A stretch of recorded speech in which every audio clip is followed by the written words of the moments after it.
Selamat sejahtera. Buat pertama kalinya kita berkenalan, saya Isabel Evans. Selamat berkenalan, saya Natasha Wu. Kawan-kawan sedang menyaksikan rancangan pendidikan moral untuk tingkatan 1 hingga tingkatan 3 dan ini merupakan rancangan episod pertama. Terdapat banyak segmen yang menarik yang dipaparkan dalam rancangan ini.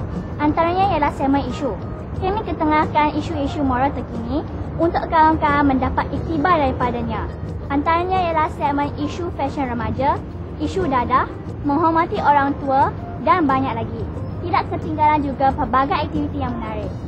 Terdapat juga segmen tayangan video pendidikan moral dan kami turut mengundang guru pakar untuk memberi komen tentang apakah mesej moral yang difahami daripada petikan video yang ditonton tadi. Terdapat juga segmen aktiviti dan pakar motivasi yang akan memberikan nasihat dan pengajaran yang berguna kepada kawan-kawan semua. Dari itu, pastikan kawan-kawan tidak ke mana-mana dan teruskan bersama kami selama setengah jam. Betul tu. Juga kami harap kawan-kawan tidak akan berganjak daripada tempat duduk kawan-kawan kerana rancangan ini akan memberikan informasi yang berguna serta dapat memudahkan tahap pemahaman kawan-kawan dalam subjek pendidikan moral. Baiklah, cuba lihat bangunan yang tersegar indah ni. Siapa tak kenal? Ya, inilah dia bangunan Parlimen, iaitu tempat urusantia persidangan untuk menggubal dan membahaskan undang-undang. Bangunan ini bukan sahaja menjadi tempat persidangan Dewan Rakyat dan Dewan Negara, malah ia juga melambangkan negara kita yang mengamalkan sistem demokrasi. Bangunan Parlimen ini dibina pada 21 hari bulan November 1963. Terdapat dua menara. Satu menara mempunyai 17 tingkat dan satu menara lagi ialah menara utama. Kos pembinaannya lebih kurang 16 juta ringgit pada masa itu. Bilangan ahli Dewan Rakyat ialah seramai 219 orang di mana terdapat 20 orang pembangkang dan 199 orang kerajaan. Manakala bilangan ahli Dewan Negara ialah 70 orang. Baiklah, pada minggu pengenalan ini, kita akan membincangkan satu topik yang begitu penting iaitu Malaysia, sebuah negara demokrasi berperlembagaan. Itulah sebabnya kita berada di sini untuk meninjau-ninjau di sekeliling bangunan Parlimen ini. Ya kawan-kawan, apakah pentingnya kita mengamalkan sistem demokrasi? Sistem demokrasi penting dalam pembentukan negara kita Malaysia. Sebagai warga negara Malaysia, melalui pelaksanaan sistem ini, kita diberi hak untuk memilih pemerintah untuk menerajui negara. Selain mengekalkan keharmonian negara, demokrasi mampu menjana ekonomi menjadikan Malaysia sebuah negara yang berdaya saing. Baiklah, tadi kita telah saksikan pengenalan ringkas oleh Isabel. Sekarang, kita dengar pula pendapat daripada pakar sejarah kita iaitu Profesor Emeritus Datuk Dr. Khoo Keng Kim, seorang profesor yang sudah bertaraf emeritus daripada Universiti Malaya. Emeritus? Apa dia emeritus tu, Natasha? Emeritus itu ialah seorang pensyarah yang telah diiktirafkan sebagai profesor kekal sehingga ke akhir hayat di universiti itu. Anugerah ini diberikan kepada sumbangan yang diberikan oleh beliau dalam bidang pendidikan yang tidak terhingga nilainya. Oh, begitu. Jadi apa itu tunggu lagi? Kita saksikan sekarang.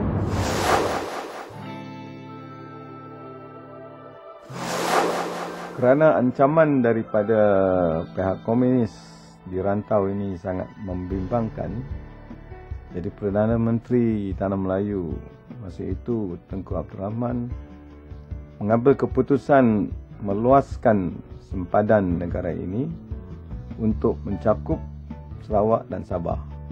Jadi pada bulan September 63 lahirlah negara yang dikenali sebagai Malaysia. Dan Malaysia kekal sampai hari ini.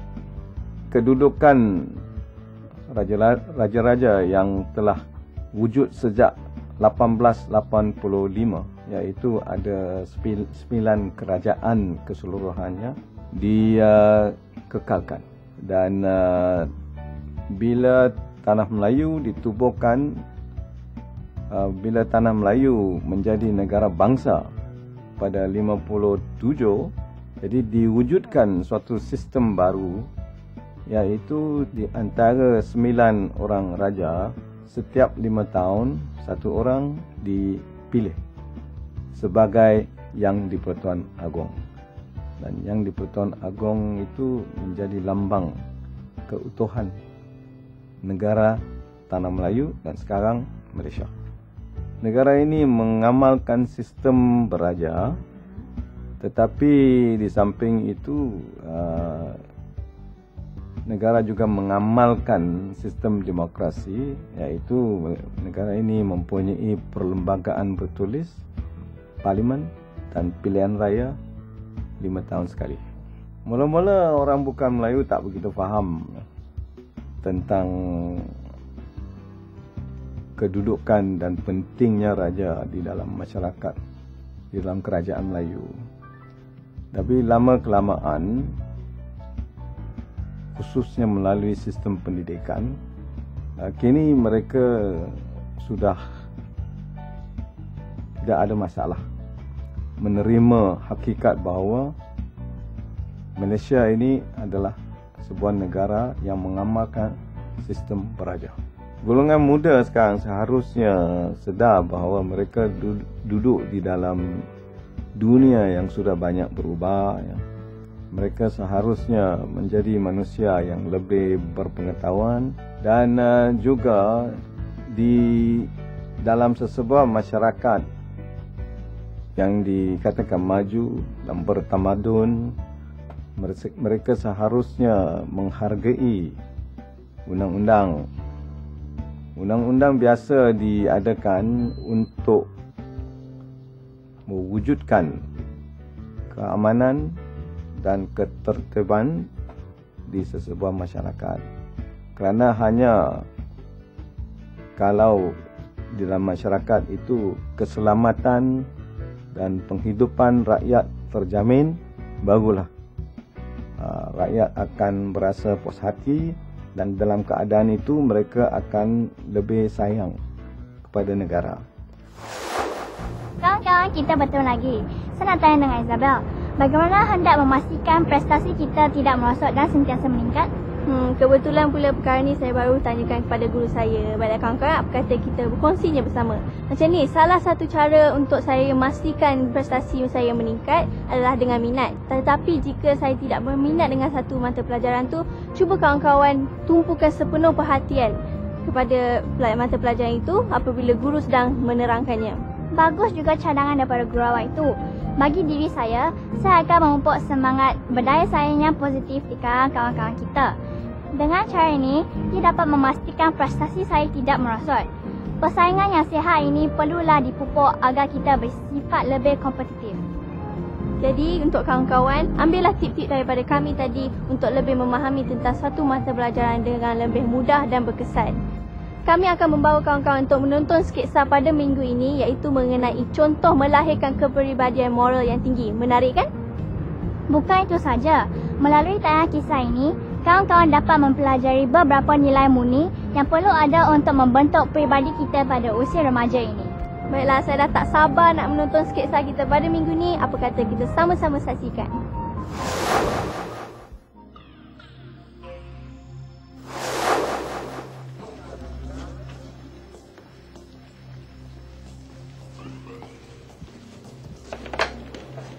Halo, itu Pusat Operasi Tentera Utara Kementerian Pertahanan. Ya, ini Pusat Operasi Tentera Udara. Lieutenant Mazatul bercakap, Tuan.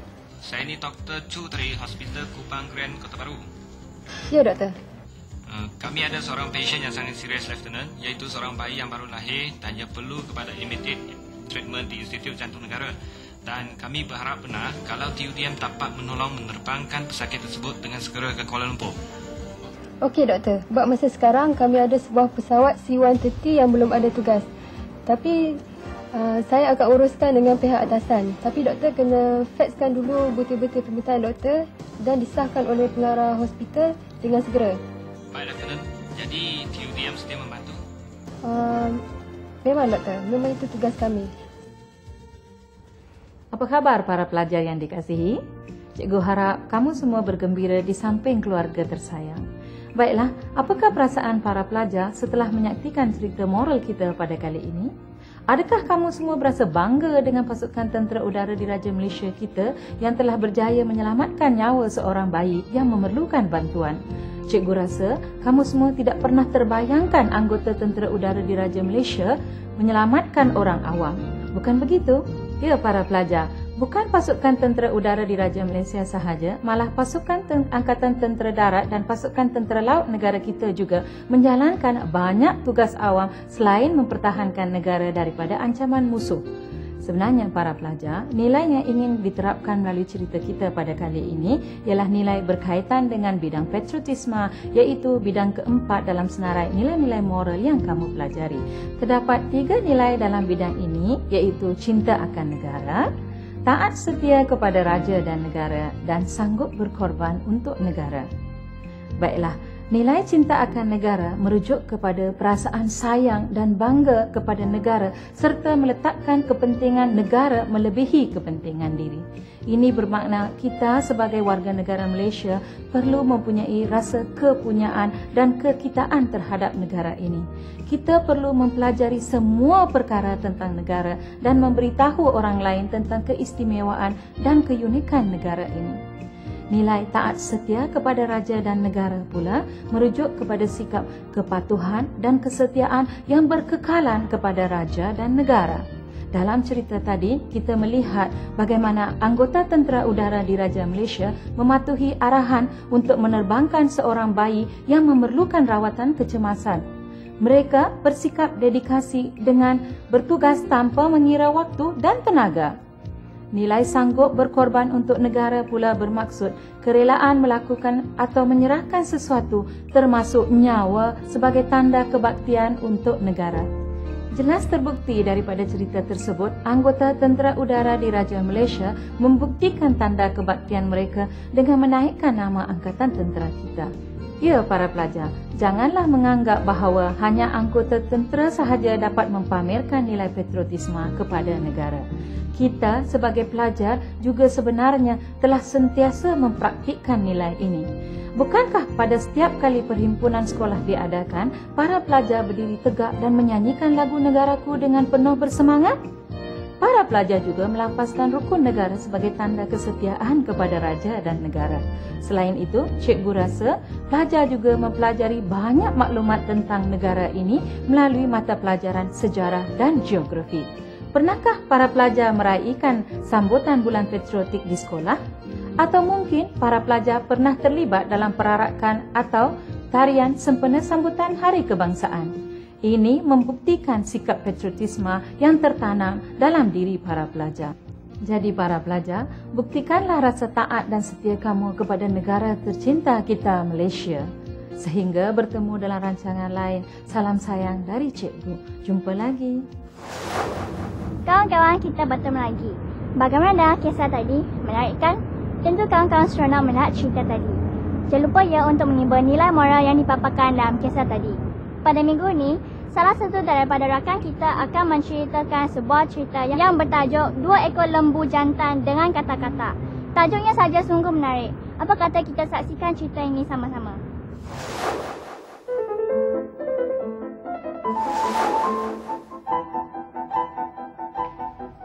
Hai kawan-kawan, saya Sarah Chen dan hari ini saya akan menceritakan satu cerita rakyat dari negara Perancis, iaitu kisah lembu dan kata. Pada suatu hari, terdapat 2 ekor lembu jantan yang sedang bergaduh. Mereka berkelahi kerana berebut kawasan padang rumput dan juga lembu betina. Seekor katak yang lalu lalang di kawasan paya itu melihat pertarungan yang agak hebat di antara kedua-dua ekor lembu jantan itu. Dia berasa amat sedih dan dengan muramnya pulang ke kawasan paya. Dia mengeluh sekali-sekala mengingatkan peristiwa yang buruk itu. Sahabat katak itu yang melihat keadaan kawannya yang agak muram itu pun menanyakan apakah yang terjadi kepadanya. Wahai kawanku, apakah terjadi kepada kamu? Mengapakah kamu bermuram dan bersedih? Katak itu pun berkata dan menceritakan peristiwa pertarungan di antara 2 ekor lembu jantan itu. Apabila mendengar ceritanya, katak yang satu lagi itu berkata, "Wahai kawanku, kenapa pula kamu bermuram? Perkara lembu jantan itu tiada kena mengena dengan kamu. Usah kamu bermuram." Hai kawanku, tidakkah kamu melihat maksud di sebaliknya? Sekiranya seekor lembu jantan itu tersingkir, dia akan datang ke paya kita dan musnahkan segala-galanya. Kita semua akan mati dipijak oleh lembu jantan itu dan tibalah hari kiamat kita. Mendengar penjelasan daripada kata itu, sahabatnya pun berkata, "Betullah apa yang kamu katakan. Kita semua pasti mati dipijak olehnya." Kerisauan kata itu menjadi kenyataan. Lembu jantan yang kalah itu telah lari ke kawasan paya dan terpijak lebih daripada 20 ekor katak. Kawan-kawan, pengajarannya ialah dalam kehidupan seharian terdapat pihak yang tidak bersalah teraniaya akibat daripada sikap kurang arif sesetengah pihak yang lain.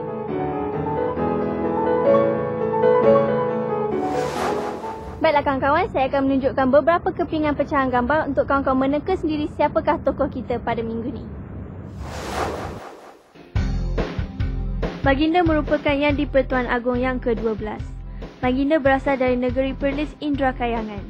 Baginda mula memegang tampuk pemerintahan negara bermula pada 24 April 2002 sehinggalah sekarang.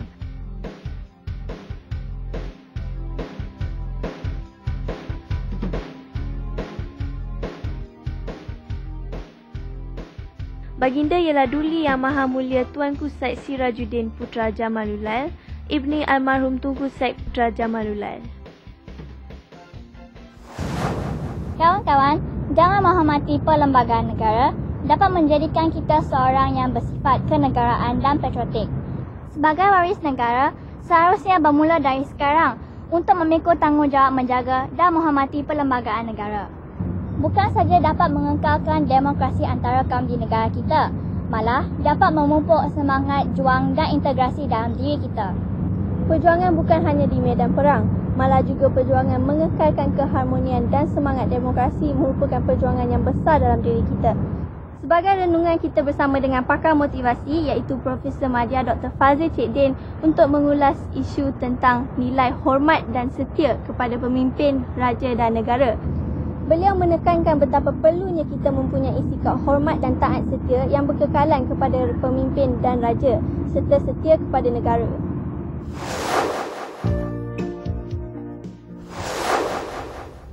Salam sejahtera adik-adik.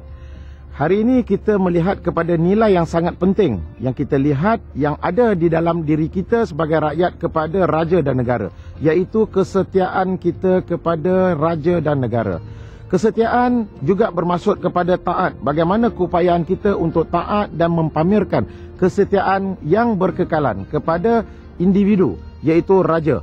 Raja walaupun bertukar ganti dengan sultan dan raja-raja di dalam persekutuan, tetapi lambang yang ada kepada raja dan sultan itulah merupakan lambang kedaulatan yang ada di dalam negara kita. Rukun negara yang kedua, kepercayaan kepada Tuhan yang kedua, kesetiaan kepada raja dan negara. Mengajar kita untuk apa adik-adik? Mengajar kita untuk nak menumpahkan rasa taat dan setia kita kepada satu lambang. Mempamerkan betapa setianya kita kepada negara yang cantik dan indah ini. Jadi adik-adik, kalau kita nak menumpahkan ketaat-setiaan kita kepada raja, bagaimana?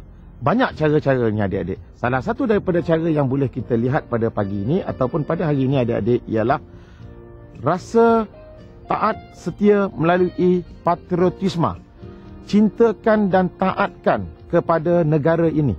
Patriotik, apakah itu patriotik? Patriotik adalah kesediaan kita untuk nak mempertahankan kerajaan yang ada, mempertahankan kedaulatan yang ada. Apakah itu kerajaan yang ada? Kerajaan adalah merupakan sesuatu bentuk kepimpinan dalam negara yang dibentuk oleh rakyat sendiri. Rakyat yang mengundi. Satu kerajaan yang telah pun dilantik oleh rakyat telah dibentuk, yang dipimpin oleh Yang Amat Berhormat Perdana Menteri Datuk Seri Abdullah Ahmad Badawi. Kerajaan inilah yang akan mentadbir negara, yang akan dinaungi oleh raja-raja. Jadi bila kita kata taat kepada raja-raja, bukan setakat kita melemparkan taat setia kepada raja saja, tetapi kerajaan yang ada. kita boleh menunjukkan taat setia dengan bermula daripada rumah sendiri, iaitu dengan kita akur kepada apa yang ada dekat rumah. Siapa yang jadi raja kepada rumah? Raja bukannya sultan. Raja kepada rumah adalah mak dengan bapak kita. Kita kena taat dan patuh kepada dia dahulu. Selepas kita patuh, kita datang ke sekolah. Siapa raja di sekolah? Raja di sekolah adalah guru-guru. Jadi guru-guru lah yang perlu kita taat dan setiakan. Kemudian di dalam masyarakat kita, siapa dia? Ada ramai. Ada orang tua, ada orang-orang agama, ada tok sami, ada tok imam, ada ketua kampung, ada orang-orang besar di dalam masyarakat. Okey, ada orang yang berpangkat tinggi, iaitu orang yang berpangkat datuk. Ini kita kena tunjukkan rasa taat kita dan juga kepada orang-orang yang dalam keadaan ini. Inilah dia. Jadi kesimpulannya adik-adik, kalau kita nak bercakap ataupun kita nak mengamalkan kesetiaan kita kepada raja-raja dan juga kepada sultan yang ada pada hari ini, kita mesti menunjukkan taat setia, iaitu cintakan kepada negara. Maka dengan cintanya kita kepada negara, secara tak langsung kita akan membina institusi kerajaan itu sendiri. Jumpa lagi. Baiklah kawan-kawan, kita kini berada di penghujung rancangan. Bagaimana setakat ini? Kami berharap kawan-kawan mendapat mesej dan panduan yang cuba kami paparkan. Diharapkan paparan kami pada minggu ini akan dijadikan landasan untuk kawan-kawan dijadikan panduan dalam mengharungi liku-liku kehidupan. Ya, semoga kawan-kawan menjadi seorang yang berguna, bermoral dan produktif sebagai pewaris kepada kepimpinan negara pada masa akan datang. Ya kawan-kawan, kita berjumpa lagi pada waktu yang sama pada minggu hadapan dengan paparan yang lebih menarik lagi. Kami juga harap agar rancangan ini menjadi rancangan kegemaran kawan-kawan. Jadi jangan lupa temu janji kita pada minggu hadapan selama 12 episod lagi. Jumpa lagi.